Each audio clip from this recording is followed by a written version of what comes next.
여러분, 이창용 한국은행 총재가 지금 미국에 있죠. 잭슨홀 미팅에 참여를 했습니다. 이 잭슨홀 미팅에 주요 한국은행 중앙은행의 총재부터 시작해서 경제학자, 금융 전문가 150명이 초청이 돼서 갔는데요. 그중에 이창용 한국은행 총재도 초청해서 갔고요. 심지어 말입니다. 우리 금융계 최초로 잭슨홀 미팅에서 연설까지 했습니다. 연설까지. 야, 이것은 어쩌면요, 대한민국의 위상이 진짜 커졌구나, 그런 생각을 할 수밖에 없는 그런 상황입니다. 대단하죠. 그런데 이 이창용 총재가 말입니다, 잭슨홀 미팅에서 제롬 파월 연방준비제도 의장, 그러니까 미국 중앙은행 의장은 앞으로 금리를 빨리 올리겠다, 쉽게 말하면 9월 달에도 0.75%를 올리겠다, 이렇게 강하게 이야기했거든요. 그런데 이창용 한국은행 총재는요, 한국경제신문하고 인터뷰를 하면서 이렇게 말했습니다. 현재의 금리 인상 속도를 유지하겠다, 이렇게 분명히 했습니다. 제롬 파월이 이야기한 게 특별하지 않다는 거죠. 지금까지 그의 발언을 종합해 보면 그냥 말만 강해졌을 뿐 이미 예상했던 이야기니까 그렇게까지 안 봐도 된다, 이런 얘기예요. 그런데 과연 그럴까? 과연 그럴까? 제가 한번 분석을 해봤습니다.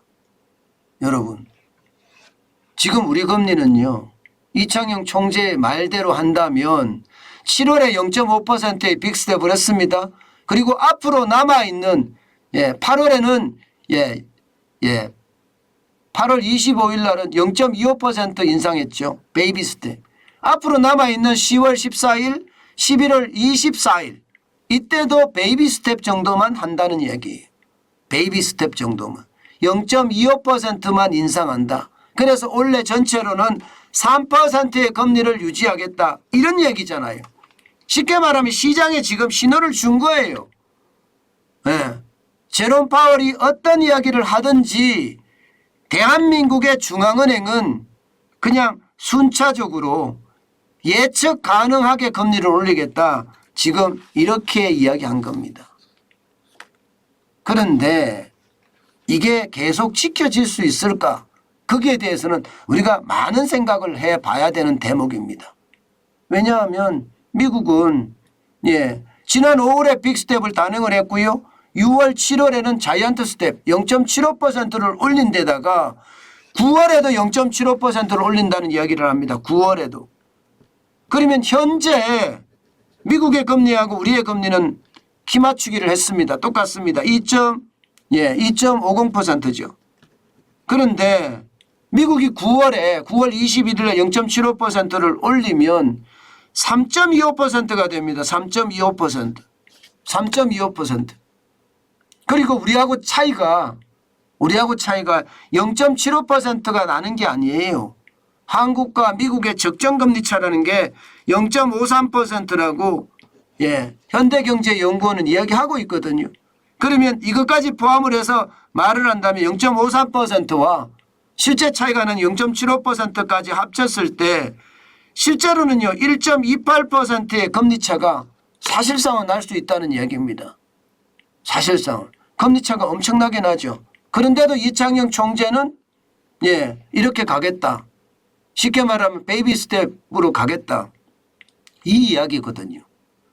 저는 여기에서 말입니다, 다른 생각을 해봤습니다. 제가 어떤 다른 생각을 해봤나 하면요, 이창용 총재는 부채 걱정을 하고 있구나, 대한민국의 경기 걱정도 하고 있구나, 저는 이렇게 해석을 해봤습니다.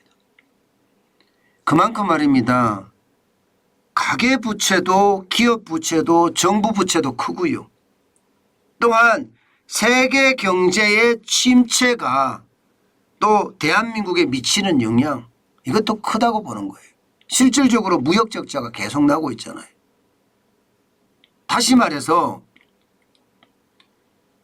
대한민국의 중앙은행인 한국은행의 통화정책 기조가 바뀐 것은 아닌가? 제가 그런 생각을 한다는 겁니다. 통화정책 기조가 바뀐 것은 아닌가? 지금까지 이창용 총재는 그렇게 이야기했어요. 예, 경기보다는 물가다 이렇게 이야기했거든요. 다시 말해서 물가 낮추는 일이 더 급선무다 이런 얘기예요. 그런데 0.25%포인트씩 지금만 올린다는 이야기는 결국 말입니다, 여러분. 예, 이게 부채나 경기, 특히 경기를 생각을 한다는 뜻이 됩니다. 예, 저는 이것을 보면서 말입니다. 굉장히 좀 저는 사실 충격을 받았습니다. 왜냐하면 예, 실제 이창용 총재가 잭슨홀 미팅에서 연설을 할 때는 미국의 금리 올리는 거 우리도 따라가야 된다는 식으로 이야기를 했거든요. 그런데 그 따라가는 수준이 미국이 빅스텝을 하든 자이언트 스텝을 하든 우리는 베이비 스텝 0.25%만 올리면서 따라가겠다 이런 얘기란 말입니다. 예, 그러면서 말입니다. 우리 경제가 지금 굉장히 어려운 상황이 아닌가 그런 예측도 저는 지금 하고 있습니다. 그런 예측도. 지금 한국은행에서 보는 그 예측은요. 이거 심각할 수도 있는 거구나. 이렇게 저는 읽혀졌습니다. 여러분 사실 이 횡간에 있는 단어를 읽어내기란 쉽지 않습니다. 그렇지만 지금 분명한 것은요. 지금 분명한 것은 예, 세계 경제 침체 때문에 우리 경제가 걱정이 되고요. 또 부채 때문에 소비가 줄어드는 거 걱정이 되고요. 그래서 한국은행 총재는 지금 물가도 중요하게 잡아야 된다고 생각을 하지만 경기도 살려가야 된다. 네, 저는 이렇게 읽고 있습니다. 여러분 이 이야기는요. 어떤 식이든 정부에도 메시지가 도착을 할 겁니다. 이 메시지는요. 제가 이렇게 읽었다는 건 정부 사람들도 이렇게 읽을 수 있다는 거거든요. 그러면 예, 정부 입장에서는요. 지금 요즘 나오는 이야기 쭉 보면 약자 복지 이야기가 많이 나옵니다. 약자 복지. 결국은 약자 복지라는 이름으로 재정을 좀 풀지 않겠느냐. 저는 이런 생각도 해보는 겁니다. 그만큼 우리 경제의 어떤 상황이 열악하다. 심각하다. 이렇게 읽고 있는 겁니다. 실제 한국은행은 예, 올해 성장률 전망치를 2.7에서 2.6까지 낮췄는데 2.6보다도 더 떨어진다는 게 일반적으로 시장의 전망치잖아요. 예, 시장의 전망치. 물가도요. 올해 물가를 4.5%에서 5.2%로 올렸습니다. 물가가 심각하다고 이야기를 합니다. 그런데 경기가 더 심각하다. 이렇게 지금 읽고 있는 거라고 보이는 거죠. 앞으로 이창용 한국은행 총재가 어떻게 할지 좀 더 우리가 두고 봐야 되겠지만 분명한 것은 본인은 경기보다 물가라고 이야기를 했는데 지금 잭슨홀 미팅에서 이야기하는 걸 보면 예, 이게 경기보다 물가가 아니라 경기 이꼬르 물가가 아닐까. 예, 경기와 물가를 대등한 차원에서 보고 있는 것은 아닌가. 지금 저는 그렇게 읽었습니다. 이것은요 굉장히 중요한데요. 아마 앞으로 한국은행의 통화정책이 어떻게 바뀔 것인지 아마 볼 수 있는 대목이기도 합니다.